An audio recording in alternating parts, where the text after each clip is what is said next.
The state of New Hampshire is in the midst of a heated public debate on House Bill 396. And the goal of this bill is to establish biological sex as a standard and have facilities separated for men and women in athletics, in prisons and correctional facilities, and in what they call, quote, places of intimate privacy.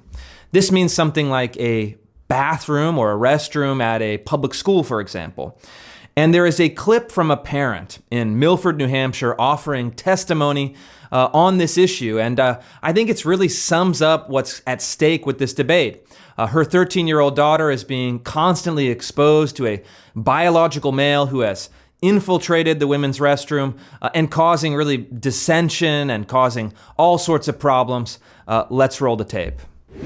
So it was incredibly alarming and disheartening to learn from my middle schooler that the school is allowing an individual who was assigned male at birth that now identifies as a girl, at most times, I've been told the student is gender fluid, and a lesbian to use the girls' facilities.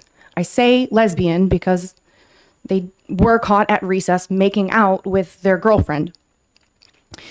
Even though there are unisex facilities available, the school is incredibly timid about addressing these issues with that specific demographic, and I am told that a gender nonconforming student cannot be segregated into a single stall restroom, that it makes them uncomfortable.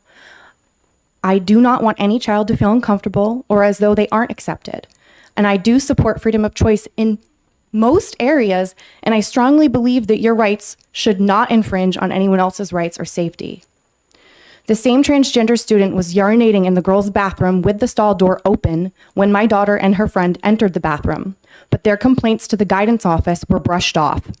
So I have told my daughter to use the unisex bathroom and to share this information with her friends who are also feeling uncomfortable or unsafe about the situation. And there are many. I have spoken to dozens of parents. So there are a few things happening in this clip that I think are worth noting. The first is the kind of pure irrationality of it all. You can hear in this woman's voice, she seems like a very kind person, a very accepting person.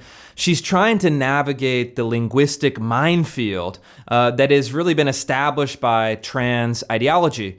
She's saying the her, they, them, a lesbian, a boy, a girl, a biological male. And so you can see her trying to navigate an irrational structure with a tone or an approach of rationality. And it's really not easy, and I think that's by design. But that strikes to something that is much deeper, and I think that is really the heart of radical gender theory and other left-wing ideologies in public institutions. In order to survive, they have to create a dynamic of what I call reality suppression. Trans ideology cannot survive if we're all speaking openly, honestly, and directly about what's happening. And so what they have to do is suppress reality. And the reality that she describes is very simple. You have a biological male student, a teenager. Sounds like he's exposing himself and making young girls uncomfortable in a female locker room that's supposed to be a safe haven for girls.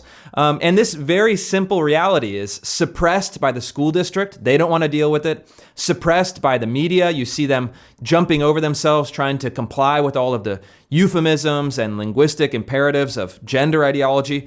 And then it's really suppressed by other parents who are too scared to speak up about what's happening. And the result of this is that you have what I would imagine is a troubled kid that is either kind of confused about the rules, or perhaps, we've seen this in many cases, using the rules and using this reality suppression as a baseline to violate basic standards of safety, basic standards of dignity, and basic standards of the reality that men and women are different. They're complementary, but they're certainly not the same. And it makes sense when you have a place of intimate privacy to say, you know what, we don't want to have teenage boys in the same facility where teenage girls are undressing, are changing, are using the restroom. And the legislation here is really common sense.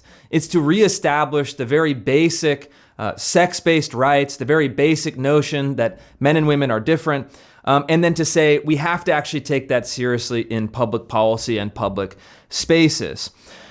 And if this kind of thing doesn't become enshrined in law, if we don't go back to that very simple standard, and I think very common sense standard, we're going to start to see this reality suppression start to crack. We're going to start to see parents rising up like this woman has courageously done. And most importantly and most urgently, we're going to start seeing some of the horrific spillover effects start to come together in the media, start to get reported. And this is already happening in prisons, for example. You're seeing stories from the UK, stories from the United States, with headlines that are so atrocious, saying, a female prisoner raped another prisoner with her penis.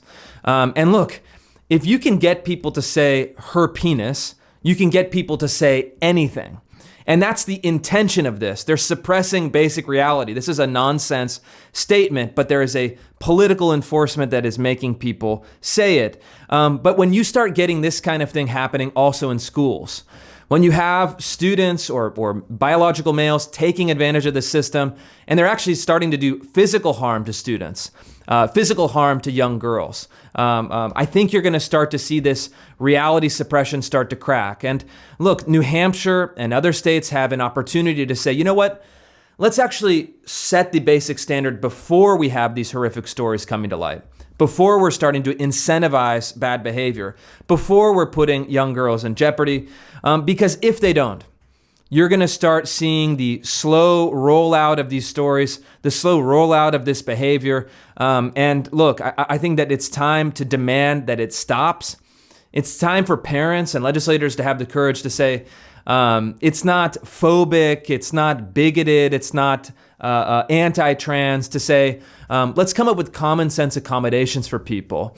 And let's not put students in public institutions at risk for them to be have their dignity violated, for them to have their privacy violated. And so we'll see. Will HB 396 pass? Will it not pass? We don't know. I hope that it does. And I hope that we start to say, you know what? We're going to speak the truth about this. We're going to set a basic standard about this. And we're going to really protect kids from people who would take advantage of it.